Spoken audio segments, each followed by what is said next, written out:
I'm Marian Beaman, author of Mennonite Daughter, The Story of a Plain Girl. And I'm going to read to you about my great-grandpa, Sam, in a chapter called A Hoot and a Holler.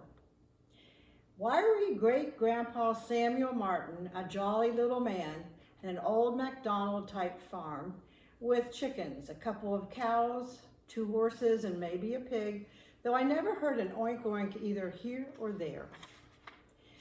Grandma and Grandpa Martin was a Jack Sprat type union, with his wife Mary as generous and open-hearted as she was ample. I heard this description so often as a child, it has since become fact in my mind. She loved to cook and eat in large portions. Great-Grandma Mary died the year before I was born, so I never got to meet the hospitable woman whom I'm often told invited strangers to the family table and made space for the homeless to sleep upstairs in the family bedroom.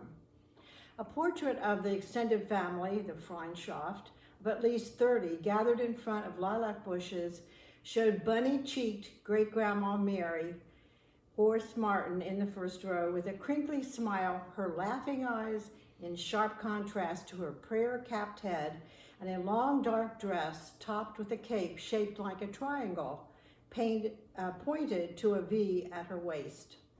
Until he died at age 94, my sister and I thought him very curious and amusing. We usually found him sitting on his cushioned chair between the door and one section of the bay window in Grandma's kitchen, turning the huge knobs of a blaring radio. Great-grandpa had no teeth to speak of. What he had were rotten, drawing his mouth into an O like an old mountaineer's. After meals, he shook some salt into his hand, threw his head way back, opened up and sucked in the salt. It made a loud pop, his mouth an echo chamber. Long since retired from the rigors of farming, Great-grandpa could afford the time to be a one-man comedy show for my sisters and me. He came to Grandma's house, toothless, blind, and deaf, but definitely not dumb. He was smart enough to know that we stole candy from the stash below his walnut-veneered Emerson radio, turned to high, staticky volume, near the kitchen bay window. When he offered us round pink Pepto-Bismol-like lozenges, we snuck back and snitched his chocolate-covered cream drops. How could he tell? Maybe the swish of our bodies close by was a giveaway, or his noticing fewer candies as his fingers felt around in the box for more.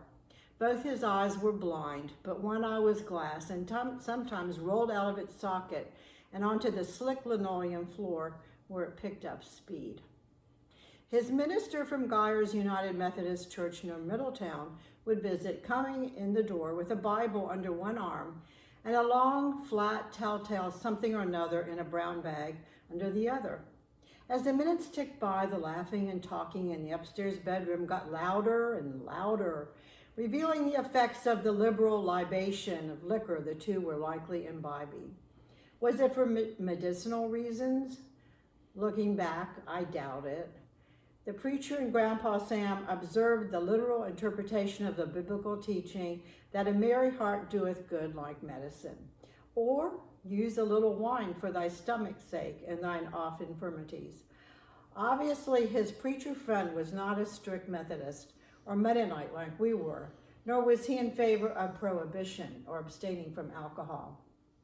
As a matter of fact, my Mennonite grandma kept a bottle of whiskey on her shelf by the cellar steps. As far as I could tell, the brown, clear fluid was reserved for hot toddies when we got colds. She never bothered with the whiskey, honey, lemon ingredients for this elixir, but gave it to us straight. When I showed signs of a worsening cold or flu, I saw Grandma march over to the utensil drawer, pull out a tablespoon saying, "Marian, come over here to the cellar door." Opening it, she took down from the shelf the round brown bottle stamped with the Shenley whiskey label. "Now open up," were her words as the liquid fire I swallowed in one gulp set my throat ablaze.